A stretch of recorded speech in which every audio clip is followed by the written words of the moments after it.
An attempted kidnapping in South St. Louis, where a terrified mother saw someone grab her child in their own backyard. A hostage victory as President Biden's ceasefire plan loses key supporters. The new video, the Israeli Defense Forces released overnight after a shakeup in the nation's war cabinet. After today, big time heat is headed our way. We're going back into the 90s by Wednesday, and we could stay there for a couple of weeks. A renovation project 4 decades in the making, the big decision for University City officials as the police department and courts continue to operate out of a trailer. Clearing confusion, the puzzling traffic signs leaving a lot of drivers worried about safety this morning. This is Today in St. Louis, focused on you.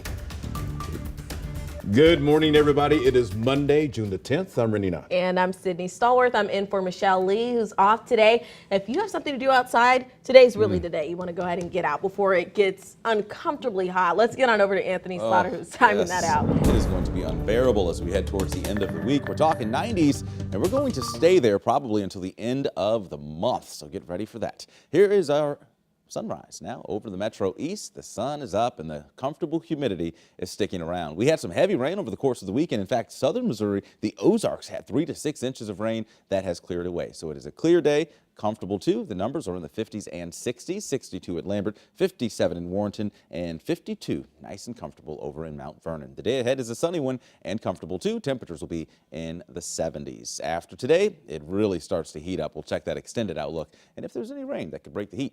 Let's talk about the traffic. Paul's here, keeping you posted with that. Paul, see lots of green behind you. What's going on? Yeah, going every which direction there like an octopus here downtown. You are moving all of those various arteries to the Poplar Street Bridge, which has the most volume. We are seeing 34 miles an hour on the approach. So that would be if you took 44 or 55 to get to the bridge, but really not a problem. MLK, always great to get downtown, and the Stan Musial Bridge will always work. As promised, we wanted to look at Belleville here this morning at 602, 603. You are moving just fine down there in Belleville to our southeast, and then the big map. We always want to show you that. Maybe you're spot checking your route at 270 and 170 North County. It's moving. Same story in the Westplex. We will have another take of traffic in just a few minutes.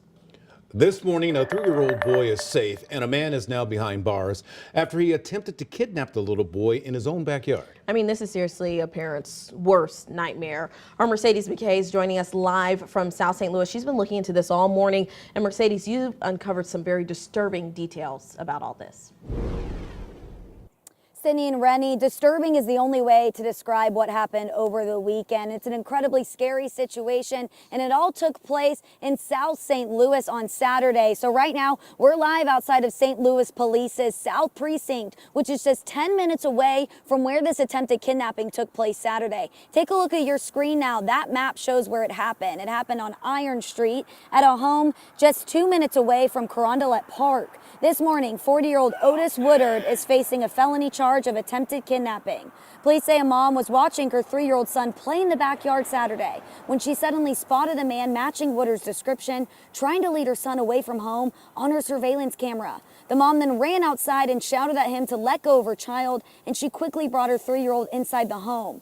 The grandmother then arrived on the scene and confronted the suspect, who later fled. Thankfully, the boy is okay, but this is a good reminder to talk to your kids about stranger danger with summer just getting underway. Here are the top 5 things to do to make sure your kids are safe. First, know where your children are at all times. Make sure they're checking in with you before going anywhere. Second, show your children safe places they can play. Third, explain to your kids to trust their instincts. If they run into an adult that makes them uncomfortable, they should get away as fast as possible. Fourth, make sure your kids know it's okay to say no to an adult.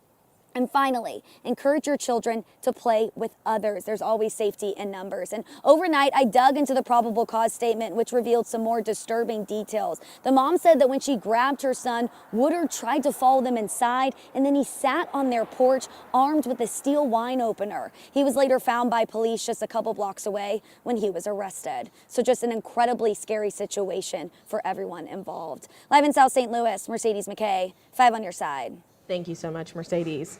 It was another violent weekend in St. Louis City and County. From Friday through Sunday, 9 people were shot in 6 separate shootings. 2 of the victims died. Now, the violence actually happened during National Wear Orange weekend. Yeah, across our country, Americans wore orange to raise awareness of the efforts to stop gun violence. Activists are hoping for a different future for our region. We have to have hope that one day when you Google St. Louis, violence will not be the first thing that comes up. We have to have hope that there is a future where gun violence is not the leading cause of death for youth in the United States. The National Wear Orange Weekend movement that's been around since 2013 marks National Gun Violence Awareness Day each June the 7th. Right now, Israel's war cabinet is short-staffed. The sudden resignation after a successful hostage rescue over the weekend. Today, a final vote on the proposal to renovate U City Police Headquarters and its courts building. Why some neighbors don't support this plan. All right, school is out, so in the backyard today it is going to be very comfortable. Temperatures in the 70s, and we're mostly sunny all day long.